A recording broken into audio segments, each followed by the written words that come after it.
केंद्रीय गृह मंत्री अमित शाह ने लालू प्रसाद यादव, तेजस्वी यादव, राहुल गांधी पर कसा जोरदार तंज। नमस्कार, मैं राजीव कुमार झा, आप देख रहे हैं न्यूज मिशन इंडिया।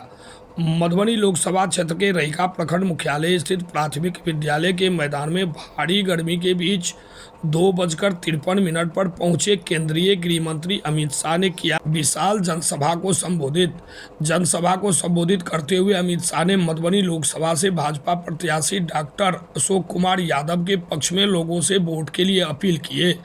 वहीं जनसभा में हजारों की संख्या में केंद्रीय गृह मंत्री अमित शाह के भाषण को सुनने के लिए पहुंचे लोगों को जनसभा में भारी संख्या में महिलाओं और पुरुषों एवं युवाओं की भीड़ देखी गई। अमित शाह ने अपने 19 मिनट के भाषण में लालू यादव, तेजस्वी यादव और राहुल गांधी पर तंज कसते हुए कहा कि देश के पहले अति पिछड़ा प्रधानमंत्री कोई बना तो वे नरेंद्र मोदी बने हैं। 50-60 के दशक में एक चर्चा चलता था कि लोहिया जी की थ्योरी देश का भला करेगी या नहीं करेगी। इसको लेकर कहा कि देश के अति पिछड़ा प्रधानमंत्री नरेंद्र मोदी ने देश को आगे बढ़ाने का काम किया है। नरेंद्र मोदी ने देश को सुरक्षित और समृद्ध किया है। वहीं केंद्रीय मंत्री अमित शाह ने कश्मीर को लेकर कहा कि कश्मीर हमारा है या नहीं है। खड़गे बोल रहे हैं, राजस्थान और बिहार वालों को कश्मीर से क्या लेना देना है। इस पर शाह ने कहा कि आप 50 पार कर गए, लेकिन आपको पता नहीं मधुबनी का बच्चा कश्मीर के लिए अपनी जान दे सकता है। नरेंद्र मोदी ने कांग्रेस की सरकार लालू यादव के 70 सालों से कश्मीर में लगे धारा 370 को 5 अगस्त 2019 को समाप्त कर दिया।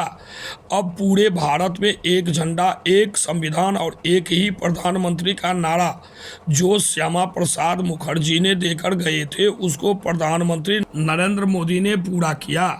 इंडी एलायंस वाले कह रहे थे कि मत हटाओ 370, मत हटाओ। राहुल बाबा कहते थे खून की नदियां बह जाएगी। राहुल गांधी पर हमला करते हुए उन्होंने कहा कि खून की नदियां छोड़ो, किसी की कंकड़ चलाने की भी हिम्मत नहीं है। इंडी एलायंस लालू यादव का बेटा इसका जवाब दे। ये लोग कहते हैं पीओके की बात मत करिए, पाकिस्तान के पास एटम बम है। फारूक अब्दुल्ला कहते हैं, मणिशंकर अय्यर कहते हैं, राहुल गांधी कहते हैं पाक के एटम बम से आप डरो, लेकिन प्रधानमंत्री नरेंद्र मोदी जी के नेतृत्व में भारत इतना मजबूत है कि कोई एटम बम से डरने की जरूरत नहीं है। केंद्रीय मंत्री अमित शाह ने जनसभा के संबोधन में पाक ऑक्युपाई कश्मीर को लेकर बड़ा बयान देते हुए कहा कि आज विद्यापति की धरती और मंडन मिश्र और अगस्त मुनि के भूमि पर कहकर जाता हूं कि पाक ऑक्युपाई कश्मीर हमारा है, हमारा रहेगा और इसको हम लेकर रहेंगे।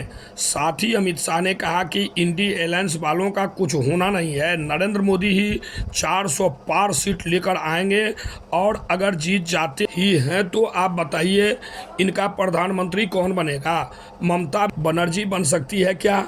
लालू जी बन सकते हैं क्या? शरद पवार जी बन सकते हैं क्या?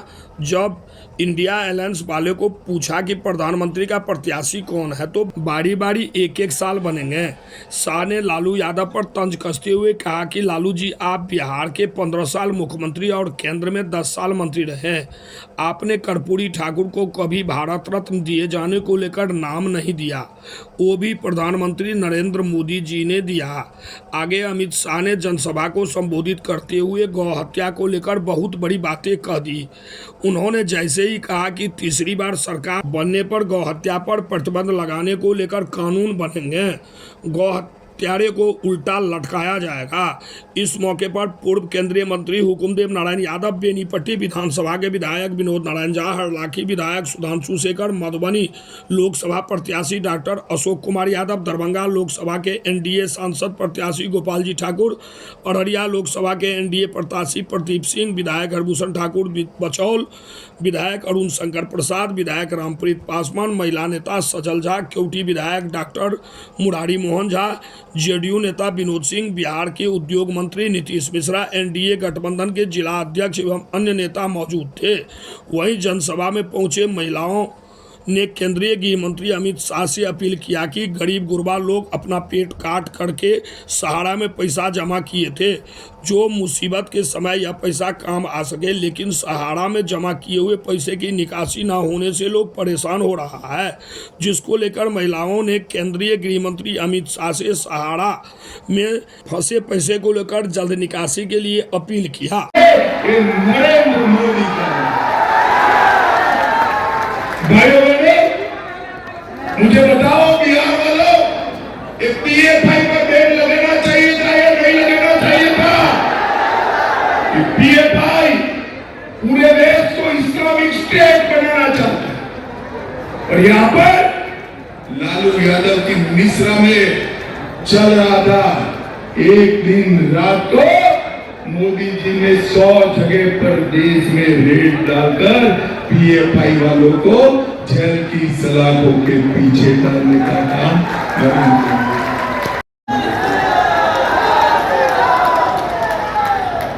और ये लोग प्राण प्रतिष्ठा में भी नहीं गए। मुझे बताओ, राम लल्ला के प्राण प्रतिष्ठा में न जाएं, ऐसे लोग देश पर शासन कर सकते हैं क्या? जोर से लोग कर सकते हैं? मैं आज यहाँ मिथिला वासियों को सबको कहने आया, मैथिली भाषा को 8वीं अनुसूची में डालने का काम हमारे अटल बिहारी वाजपेयी जी ने किया।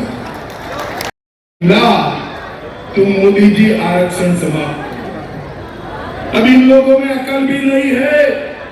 भाई झूठ बोलो तो ऐसा बोलो कि पकड़े न जाओ। मुझे बताओ मधुबनी